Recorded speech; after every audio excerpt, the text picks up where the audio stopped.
Welcome to this explainer. For months, the sudden and complete disappearance of Malaysia Airlines flight MH370 literally left the entire world grasping at straws. We were all left with nothing but questions. How does a massive, state-of-the-art commercial airliner just vanish? How does it drop off the radar and disappear into the night without leaving a single trace behind? It's a question that has haunted aviation experts and the public for years. But today, we're going to focus on the one thing that finally broke that silence. We're looking at the physical evidence. We're going to put on our detective hats and act as visual forensic investigators.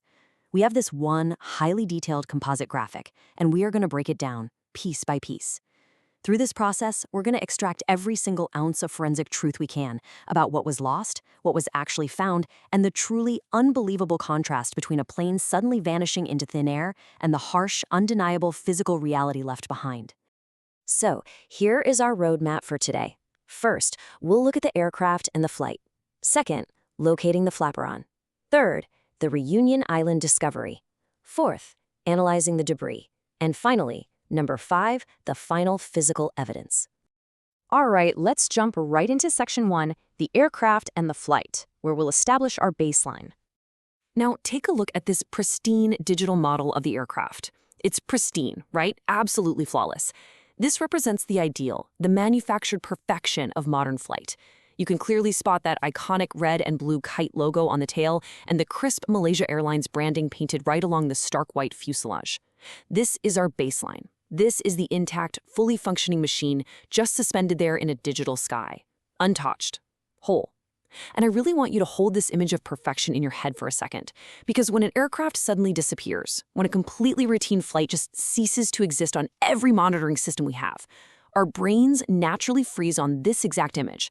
The sheer incomprehensibility of a plane just evaporating makes the brutal, mangled physical reality that we're about to look at so much more jarring. It's like, how do we get from this perfect machine to absolute zero in an instant?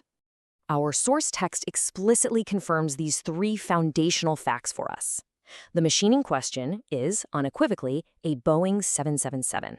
The operating carrier is Malaysia Airlines, and the fateful flight designation is MH370. Now, obviously, we already know these details, but in the wake of a sudden disappearance that absolutely defied all aviation logic, establishing these parameters rigorously is a really vital forensic starting point. There is zero ambiguity here. This locks in the facts, giving our subsequent visual evidence a definitive, undeniable home, and anchoring this massive mystery to a very specific physical object. Moving right along to section 2, locating the Flaperon. Let's look at the anatomy of the wing.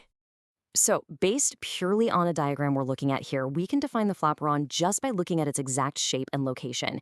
It's this distinct kind of narrow rectangular control surface. Now, notice it is not on the leading edge, the front part where the air first hits the wing. Nope. It's nestled squarely on the trailing edge, right at the back of the aircraft's wing structure. And understanding that specific placement, it is absolutely crucial. Here's why. When a plane suddenly plummets and impacts the ocean after some catastrophic event, it's that leading edge that takes the initial massive crushing blow. The trailing edge components, like our Flaperon here, they get subjected to these violent secondary tearing forces as the whole broader structure just disintegrates around it. Notice that precise teal highlight on the right wing? Look closely at that vivid little rectangle. It pinpoints exactly where a Flaperon belongs on a fully intact Boeing 777. By highlighting it in teal against the stark white and gray of the rest of the aircraft, the graphic is completely isolating our focus. It's visually lifting that one specific part out of the incredibly complex machinery of the entire wing and communicating a very clear directive to us. Pay attention right here.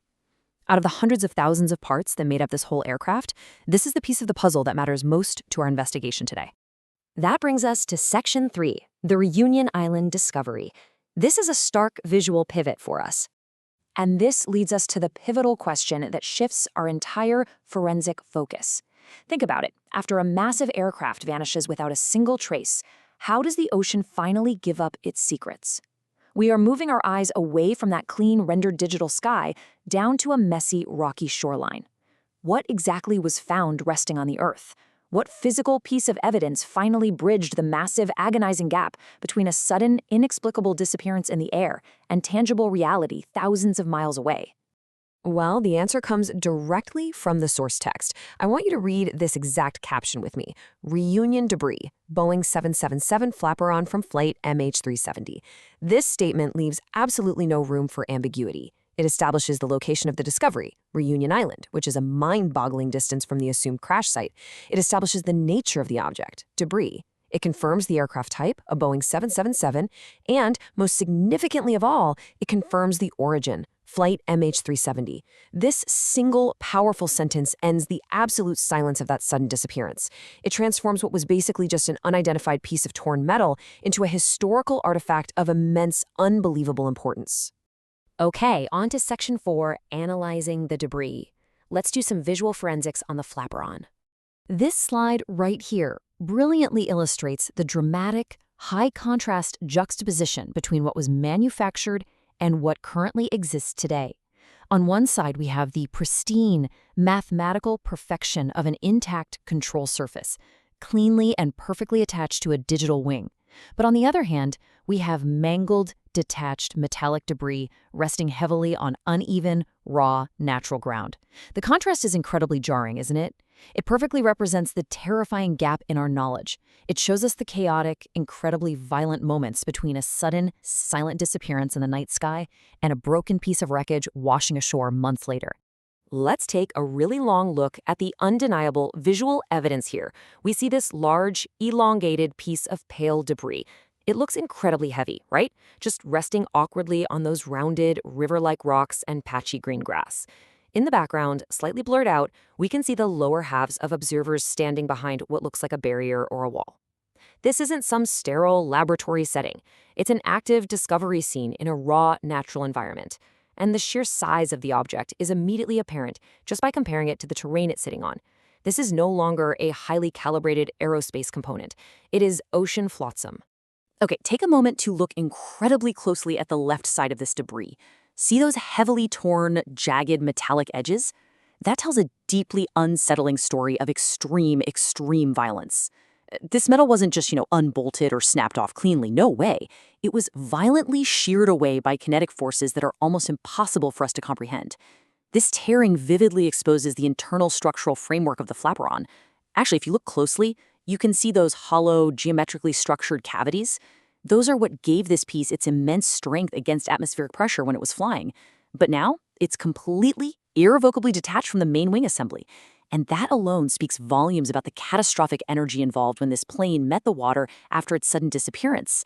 Plus, seeing it resting there on raw, natural terrain, it's just such a profound, heavy contrast to the pristine, sterile factory floor where it was first built.